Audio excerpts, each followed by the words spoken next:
글로벌 비트 시간입니다. 시장에 경계감이 있는 건 분명해 보이는데 경계감과 기대감이 교차하는 가운데 간밤에는 기대감의 폭이 조금 더 컸던 것 같습니다. 나스닥과 S&P 500이 또다시 사상 최고치를 경신해냈고요. 거기다가 연준 인사들의 톤 다운된 발언도 시장의 상승에 일조하는 모습을 보여줬습니다. 엔비디아 실적 발표를 앞두고 종목별 장세가 이어지고 있는 것도 사실인데요. 체린 앵커와 함께 전반적인 시장 상황 한번 점검해 보시죠. 네, 엔비디아의 실적 발표가 이제 하루 앞으로 다가왔습니다. 내일 이 시간 저희가 정리를 해드리게 될 텐데 실적 발표를 앞두고 그동안 이 미국 증시 상승을 작년과 오랫동안 이끌었던 종목이다 보니까 시장의 이 주목도도 높고 긴장감도 많이 조성이 되고 있습니다. 그러다 보니까 지수는 상승을 하기는 했는데 살짝 눈치를 보면서 강보합권에서 거래를 마쳤는데요. 자세한 마감 상황 바로 확인해 보시죠. 나스닥 지수와 S&P 500 지수가 신고가 수준을 높였습니다. 3대 지수가 일제히 상승한 가운데 나스닥과 S&P 500 지수는 0.2%의 플러스권에서 거래를 마치는 모습이었습니다. 히트맵을 열고 전반적인 종목별 분위기도 확인해 보겠습니다. 엔비디아가 이제 실적 발표를 앞두고 0.6% 상승으로 거래를 마쳤는데요. 현재 월가에서는 낙관론이 제기되고 있습니다. 전망치를 보자면 매출이 245억 9천만 달러, EPS는 5.8달러로 예상되고 있는데 다만 시장의 기대치를 부합하는 수준으로만 발표가 되는 게 아니라 적어도 매출 전망치를 한 5% 정도는 크게 비트를 해줘야 긍정적인 반응이 나올 거다. 이런 판단이 나오고 있습니다. 그런 가운데 오늘 살짝 우려스러운 소식이 전해지기도 했는데요. 이 아마존이 12월에 출시될 블랙웨를 기다리면서 엔비디아 반도체 주문을 일단 중단하겠다라고 결정을 했습니다.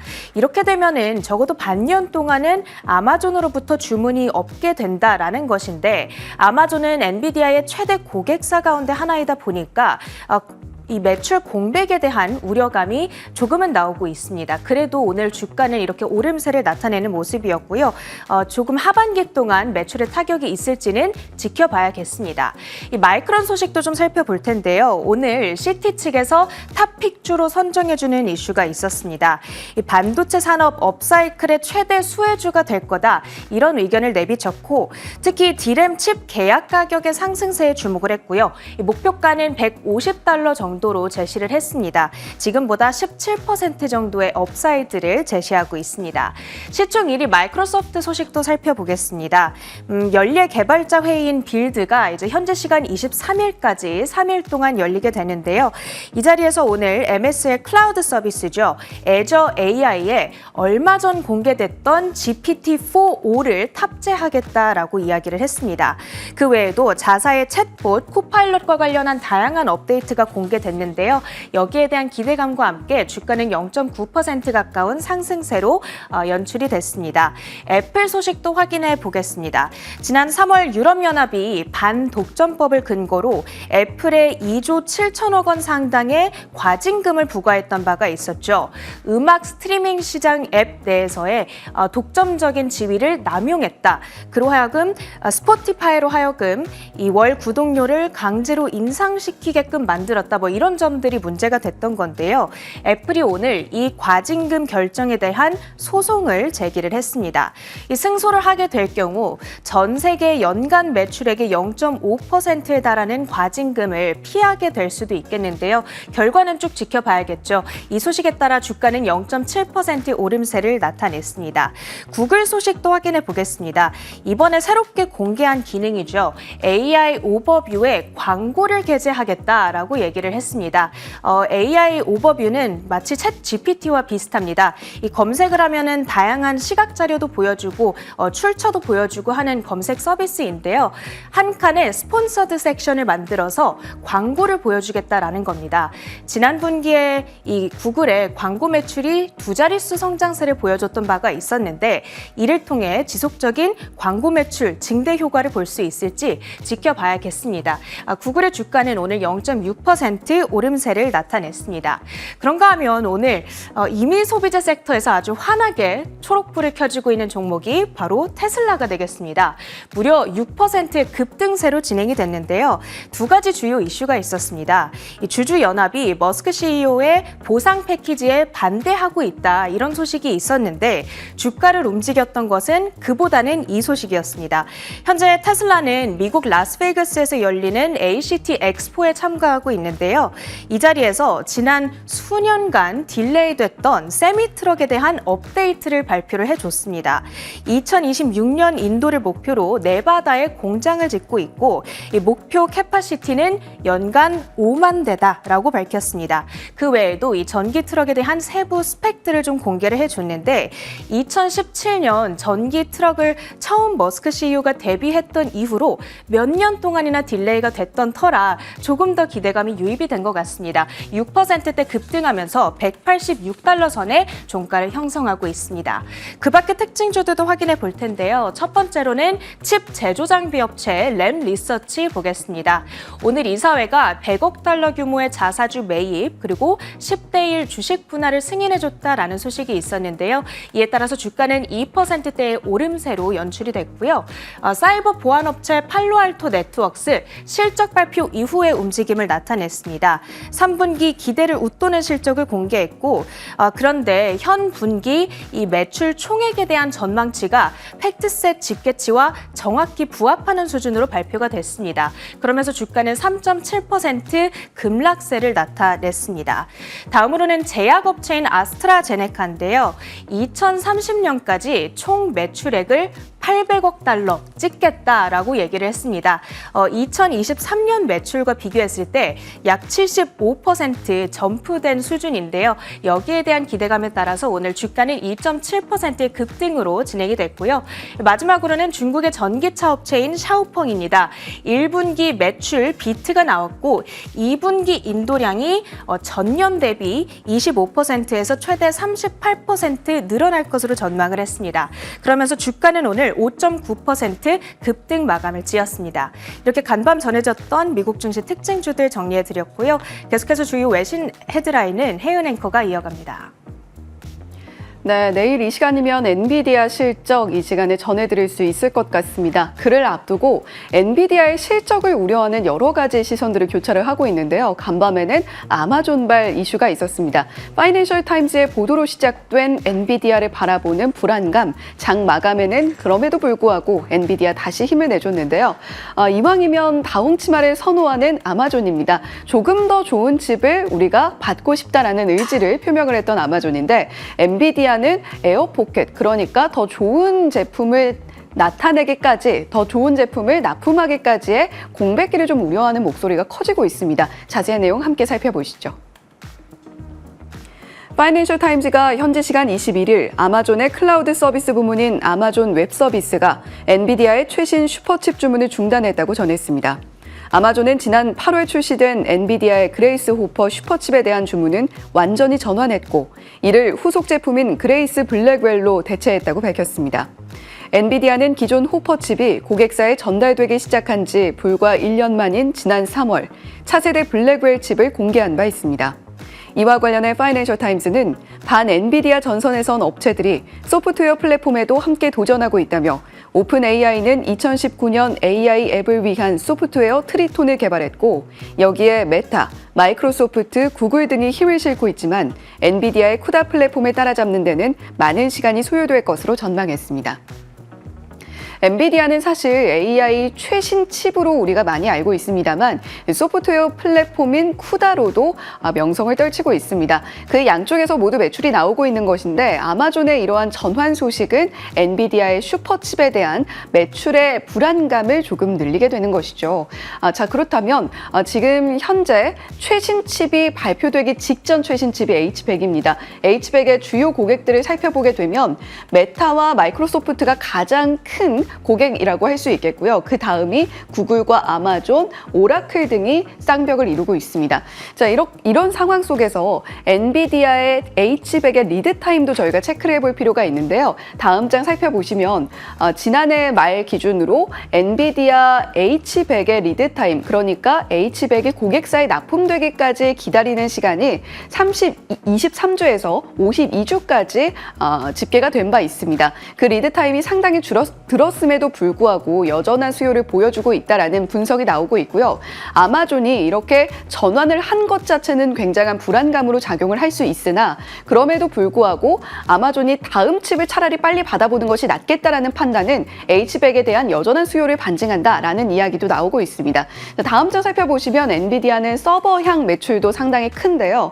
서버향 매출이 이렇게 쭉 오름세를 보이고 있는 모습도 함께 살펴볼 수가 있습니다.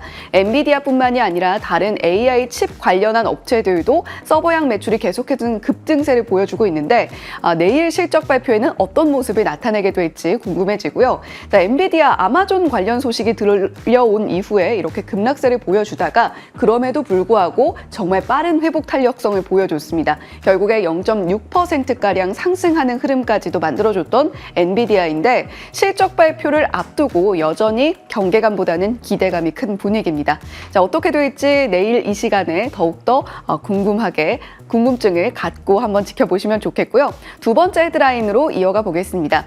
자, 이번에는 일라이 릴리 관련한 소식입니다. 비만 치료제, 당뇨병 치료제 역시 AI 열풍을 안고 한때 굉장한 붐을 일으켰던, 또 시장에서도 굉장한 이목을 끌었던 아이템인데요.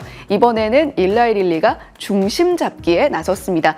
중국에서 티르제파타이드의 승인을 받았다라는 소식인데요. 간밤에 주가 상승도 크게 나와줬죠. 함께 자세한 내용 살펴보시죠.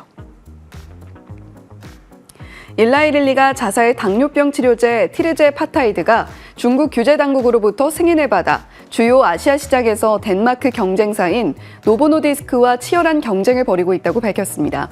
티르제파타이드는 미국 회사의 당뇨병 약물 마운자루와 체중 감량 약물 제파운드의 활성 성분입니다. 그러나 일라이 릴리 측은 중국에서 언제 판매가 시작될지, 얼마나 많은 용량이 공급될지는 밝히지 않았습니다. 노보노디스크의 경우 인기 당뇨병 약물인 오젬픽이 2021년 중국에서 승인을 얻었으며 지난해 홍콩과 대만을 포함한 중화권 지역에서 주간 주사제 매출이 48억 덴마크 크론에 6억 9,800만 달러로 2배가량 증가한 바 있습니다. 글로벌 비만 환자 비율 역시 미국이 가장 높기는 한데요. 그럼에도 불구하고 비만은 우리가 해결해야 될 굉장히 큰 문제로 자리를 하고 있습니다. OECD 자료이기 때문에 중국의 비만 환자 비율은 집계가 되지 않고 있고 한국은 글로벌적으로는 비만 환자 비율이 좀 낮은 편입니다. 자, 그렇다면 중국의 비만 환자 비율 얼마나 될까요? 물론 기준이 OECD와 중국 내의 집계 기준은 조금 다르겠습니다만 중국의 차이나 데일리 매체에서 가져온 자료입니다. 중국 남성의 41%, 여성 30%에 조금 못 미치는 비율이 과체중 또는 그 이상의 비만 비율을 보이고 있다는 소식인데 이번 일라이 릴리의 승인 소식이 과연 중국 내에서의 매출을 얼마나 끌어올려줄 수 있을지 궁금해집니다. 자, 다음 장 한 번 더 살펴보시면요. 노보노디스크의 경우에는 오젬픽이 2021년 승인을 받은 이후에 매출이 무려 2배로 껑충 뛰었다라는 소식 전해드렸습니다. 자, 그렇다면 YTD 수익률은 어떨까요? 일라이 릴리가 35%, 노보노디스크가 32%가량으로 집계가 되고 있습니다. 굉장히 비등비등한 모습을 보여주고 있는데 일단 아시아 시장에 먼저 뛰어든 노보노디스크 그리고 일라이 릴리가 얼마만큼의 그 후속주자로서 퍼포먼스를 보여줄 수 있을지 기대해 보셔도 좋겠고요. 더불어서 일라이 릴리의 경우에는 이 방사성 치료제 라인업도 강화한다라는 소식이 주가를 더욱더 크게 상승 탄력을 받아주는데 영향을 미쳤습니다. 일라이 릴리의 암 치료 관련한 라인업은 어떻게 또 추가적으로 꾸려지게 될지 한번 주목해 보시면 좋겠습니다. 자, 다음은 EU의 규제 소식입니다. AI 관련해서 세계 최초로 포괄적인 규제안을 마련했다라는 소식이 들려왔는데요. 2026년에 전면적으로 시행이 된다라고 합니다. 우리가 그 여파를 어떻게 가늠해야 될지 함께 살펴보시죠. 유럽연합의 세계 최초 포괄적 인공지능 규제법의 시행이 확정됐습니다.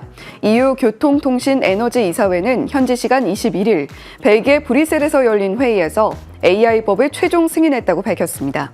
이에 따라 해당 법안은 다음 달 발효되고 발효 6개월 뒤부터는 금지 대상 AI 규정이 우선 시행, 12개월 이후부터는 범용 AI에 대한 규제가 시행될 예정입니다.